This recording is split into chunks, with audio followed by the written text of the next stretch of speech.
هر سال در 21 فوریه دوم اسفند ماه روز جهانی زبان مادری گرامی داشته میشه، روزی که با هدف حفظ تنوع زبانی و فرهنگی و احترام به حقوق زبانی اقوام توسط یونسکو نامگذاری شده. این روز تأکیدی است بر اهمیت زبانهای بومی در هویت فرهنگی، آموزش و ارتباطات اجتماعی.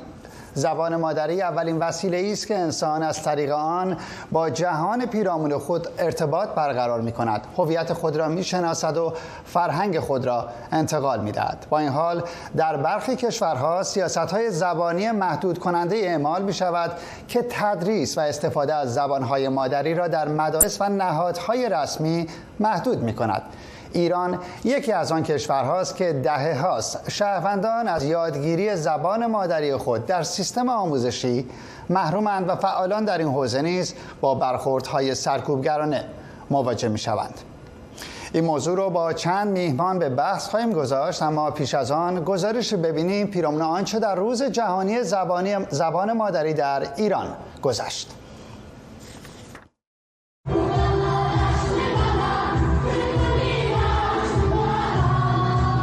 تبریز، اجرای ترانه بوگالا داشلیگالا در پاساژ اطلس این شهر.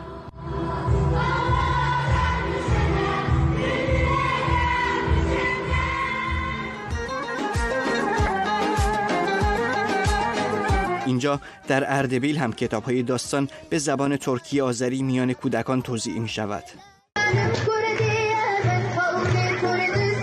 این هم یکی از مدارس مریوان در استان کردستان است.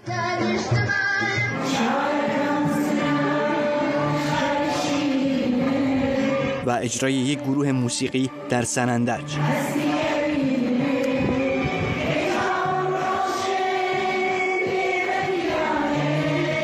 فعالیت هایی که همگی به مناسبت روز جهانی زبان مادری برگزار شدند. در سیستان و بلوچستان و هواس هم به همین مناسبت این تصاویر منتشر شده. بها سبز صفر بشته منیمه، صفر سر وانوش بشته منیمه. چنین ویدیوهایی هم در حمایت از زبان مادری در شبکه‌های اجتماعی منتشر شده اند. اصیل اصیل زللور زده چویل زللور. سازمان آموزشی، علمی و فرهنگی ملل متحد یونسکو روز 21 فوریه را در راستای حمایت از تنوع زبانی و فرهنگی روز زبان مادری نامگذاری کرده. در ایران زبان رسمی فارسی است. اگرچه در قانون اساسی جمهوری اسلامی تحصیل به زبان مادری البته در کنار زبان فارسی مجاز شده، اما این امر هیچ وقت اجرا نشده. بر اساس برخی آمارها 41% از مردم در ایران زبان مادریشان فارسی نیست، اما در مدارس فقط زبان رسمی یعنی فارسی آموزش داده می شود. اقدامی که به گفته فعالان نقض حقوق اولیه کودکان است و بسیاری از زبانهای موجود در ایران را در خطر نابودی قرار داده. در واقع ما داریم در مورد یک حقی صحبت می‌کنیم که این حق در واقع اشاره داره به حق بازنمایی یا در واقع اظهار هویت جمعی یک مردمی که با زبان مشخصی صحبت می‌کنند.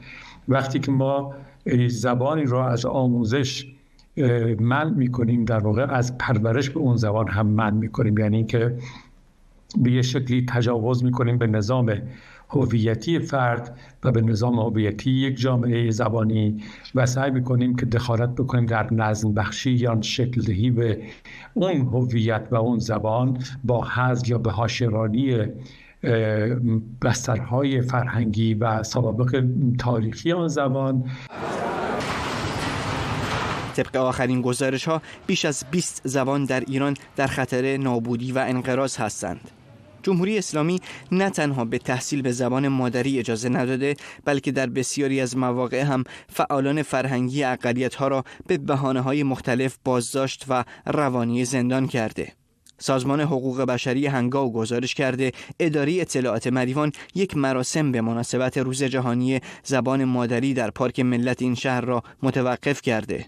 کانون نویسندگان ایران هم امروز جمعه در بیانیه‌ای تبعیض و بازداشت کنشگران زبان مادری در ایران را محکوم کرد و نوشت بازداشت شهروندان عرب، ترک، بلوچ و کرد در آستانه این روز گواهی است بر نگاه خصمانه جمهوری اسلامی.